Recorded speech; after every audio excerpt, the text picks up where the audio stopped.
Hello, so in this video we are going to make a no knead pizza. So in front of you we have bread flour, all-purpose flour, malt powder which is optional, salt, yeast, water, as well as oil. In the bowl with water, we're just going to add our oil in it and set that aside.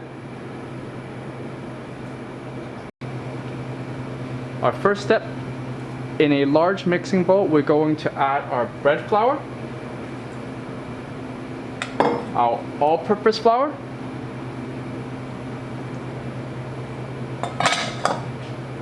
our malt powder, our yeast, as well as our salt. To evenly distribute the ingredients, because we're going to use a whisk and just whisk it.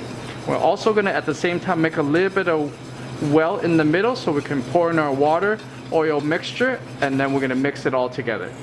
We need a large bowl because it's going to double in size at room temperature. Our next step, we are going to pour in our water oil mixture, and we're going to mix until everything comes together. We want to go slowly, we want to go gentle so that we don't splash all the flour everywhere.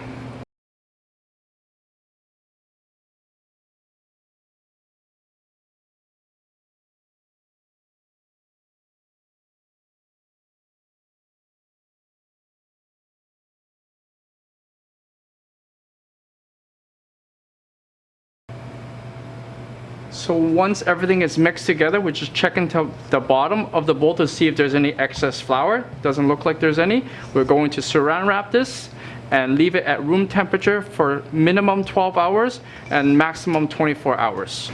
So this dough has been sitting overnight. What I'm going to do, I'm going to take the saran wrap off and I'm just going to degas it, I'm going to deflate it a little bit, okay? So we'll do that. And then after that, I want to be able to put it on a scale and divide this dough into two. So I'm going to measure it out. I'm going to put a scale in. I'm going to have a scale. I'm going to zero the scale. I'm going to put my dough in. So the dough, I'm going to give it a...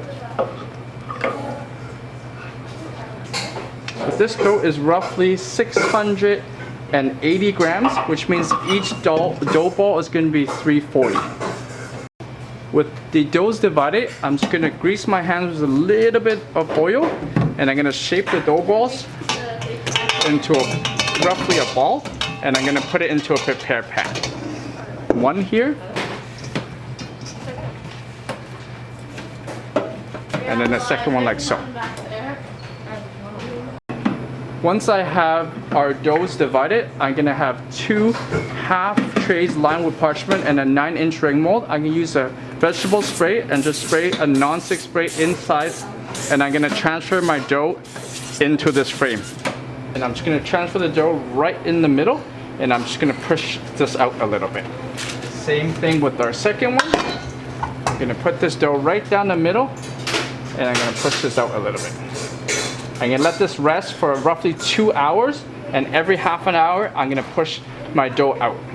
So the dough has been resting for roughly half hour. I'm just going to push out, and I'm going to dimple and then push the dough out into the ring pan. And do that. I'm going to rest for another half hour, and I'm going to do it again in half hour. After another half hour, we're going to grease our hands slightly, and then we're going to push our doughs out once more.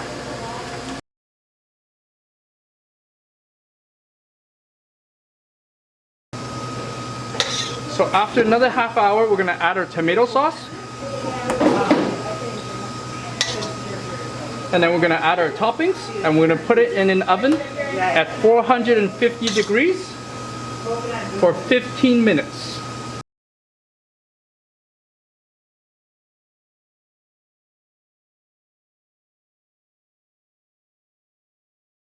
That for you. Okay, we're going to add cheese onto our pizza. And then we're going to add our toppings on top. We put the toppings on. We're going to put it in 425 degree oven or 450 oven for 15 minutes. After 15 minutes in the oven at 450 degrees, we are going to take it out. Be careful, everything is hot. We're going to take a butter knife. We're going to release the side so that we can lift up this ring properly.